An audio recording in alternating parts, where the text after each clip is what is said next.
दुनिया के सबसे अमीर आदमी इलॉन मस्क क्यों एक छोटा सा सोशल मीडिया प्लेटफॉर्म ट्विटर के पीछे पड़ा है? क्यों ट्विटर के सबसे टॉप एग्जीक्यूटिव सीईओ से लेकर सबसे लोअर एग्जीक्यूटिव मार्केटिंग टीम तक सबको फायर किए जा रहे हैं?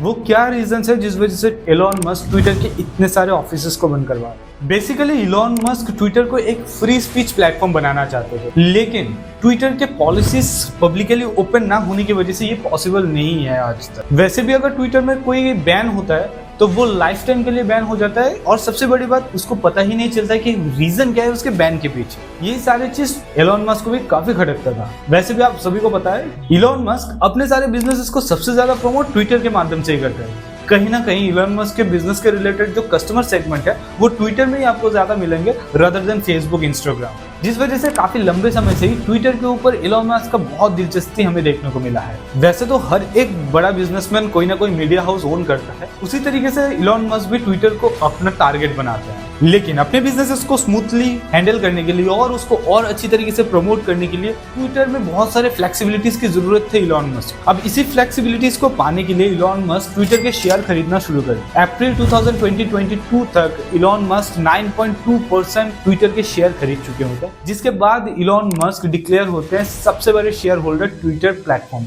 इसके बाद 3 अप्रैल इलॉन मस्क ट्विटर के सीईओ पराग अग्रवाल और ट्विटर के बोर्ड के सामने अपने जो आइडियाज है, पॉलिसीज को लेके वो डिक्लेयर करते हैं। लेकिन कहीं ना कहीं उस ऑन मीटिंग इलॉन मस्क को कोई ग्रीन सिग्नल ना मिलने की वजह से इलॉन मस्क फ्रस्ट्रेटेड होना शुरू कर देते हैं। इलॉन मस्क ट्विटर के सबसे बड़े शेयर होल्डर होने के खातिर 5 अप्रैल मतलब इस मीटिंग के जस्ट 2 दिन के अंदर ही इलॉन मस्क को ट्विटर के बोर्ड में एक सीट ऑफर किया जाता है। लेकिन शॉकिंगली 9 अप्रैल को इलॉन मस्क एक ट्वीट करते हैं, ट्विटर इज डाइंग। इसको देखते ही पराग अग्रवाल का दिमाग घूम गया और वो पर्सनली उनको टेक्स्ट करने लगे, आप हमारे सबसे बड़े इन्वेस्टर हो और आपको हमारे बोर्ड पे भी सीट दिया गया, आप ये किस तरीके का ट्वीट्स कर रहे हो?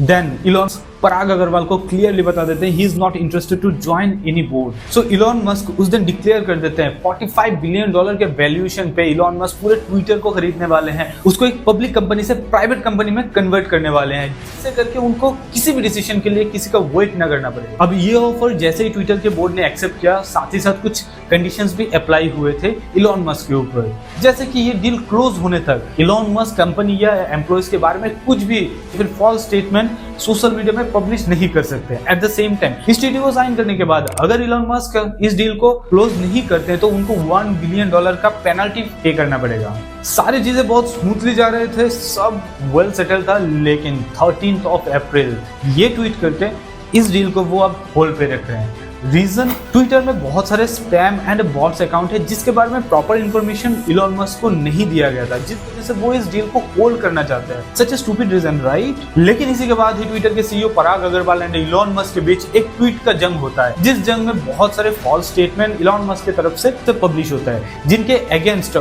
ट्विटर डिफॉर्मेशन केस कर देते हैं इलॉन मस्क के ऊपर। इसी के चलते और कुछ रीजंस का हवाला देके इलॉन मस्क ट्विटर के इस डील को टर्मिनेट करना चाहते थे।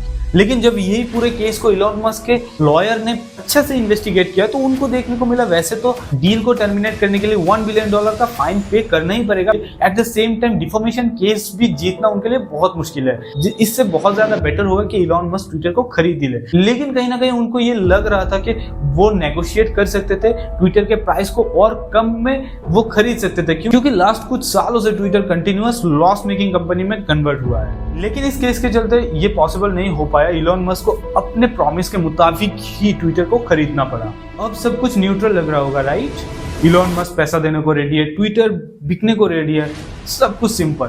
कहीं ना कहीं इलॉन मस्क को ये बहुत बड़ा गट फीलिंग रह गया कि ट्विटर का डील उनके लिए एक बहुत बड़ा घाटे का डील हुआ है, जिस वजह से वो अपने लॉसेस को किसी भी हालत में रिकवर करना चाहते हैं। और इसी के चलते ट्विटर को खरीदते ही पहला काम वो ट्विटर के सीईओ पराग अग्रवाल को फायर करते हैं, और उसके बाद धनाधन फायरिंग चलता ही रहता है। इवन इंडिया से उन्होंने 100% मार्केटिंग टीम को भी फायर कर दिए हैं। और ये सिलसिला चलता रहा। आज के दिन में ऑलमोस्ट 2 मंथ में ही 50% से ज्यादा एम्प्लॉइज को ट्विटर से फायर कर दिया गया। सिर्फ इतना ही नहीं, काफी सारे ऑफिसेस को भी इलॉन मस्क ने अभी बंद करवा दिए। अब सिर्फ इस कॉस्ट कटिंग से भी इलॉन मस्क का पेट नहीं भरने वाला। इलॉन मस्क रेवेन्यू जनरेट करने पर भी बहुत ज्यादा ध्यान दे रहे हैं, और इसी के चलते वो ब्लू टिक बेचना भी शुरू कर दिया। अब किसी को भी अगर ट्विटर पे ब्लू टिक चाहिए, $8 पे करो, ब्लू टिक ले जाओ। इलॉन मस्क ट्विटर को चाइना के वीचैट जैसा बनाना चाहते हैं, जहां पर आप सिर्फ कम्युनिटी पोस्ट नहीं, आप पर्सनल मैसेज कर सकते हो, शॉर्ट वीडियो या फिर रील्स जैसे वीडियोस भी आप वहां पर अपलोड कर सकते हो। तो आपको क्या लगता है, क्या ट्विटर फ्यूचर में और रेवोल्यूशनरी साबित होगा? मेहनत से वीडियो अगर देख लिए फ्री में सब्सक्राइब भी कर देगा।